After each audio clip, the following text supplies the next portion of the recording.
A shortage of shelter space for women in Waterloo Region has one organization calling for change. YWCA Cambridge opened the city's first and only women's emergency shelter 1 year ago. But instead of celebrating the anniversary, they're sounding the alarm. CTV's Alexandra Holyk joins us now live with more on this story. So Alexandra, what is the situation like right now at this shelter?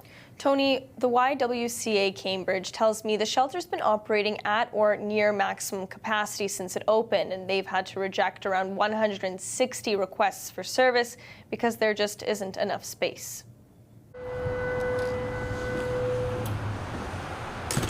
Behind this door is Cambridge's only emergency shelter for women experiencing homelessness.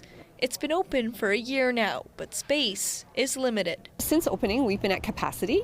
We have also, since the end of August, we have had about 160 requests for service that we've not been able to fill. YWCA Cambridge says that number doesn't represent individual women, but it does shine a light on a growing crisis. There are things that we have seen that need to be addressed, and one of them is the inequity in services for women in the region. The needs are great in our community. Jennifer Hutton is the CEO of Women's Crisis Services of Waterloo Region. She says aside from a lack of women-only shelter spaces, affordable housing is a major roadblock. That means that people stay in shelter for longer and longer time periods, and then there might be less spaces to get in to emergency beds when that's needed. There are only about 42 beds, emergency shelter beds in the region of Waterloo for women.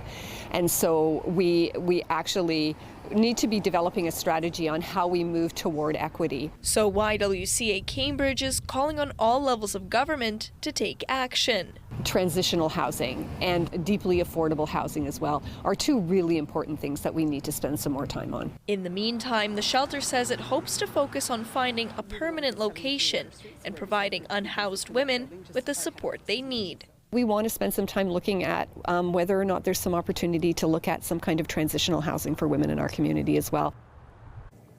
In an effort to fill some of the gaps in service, YWCA Cambridge says they're working with the region to create a women-only warming center in Cambridge in time for next winter. Tony. Alexandra, thank you. CTV's Alexandra Holyk with that update for us.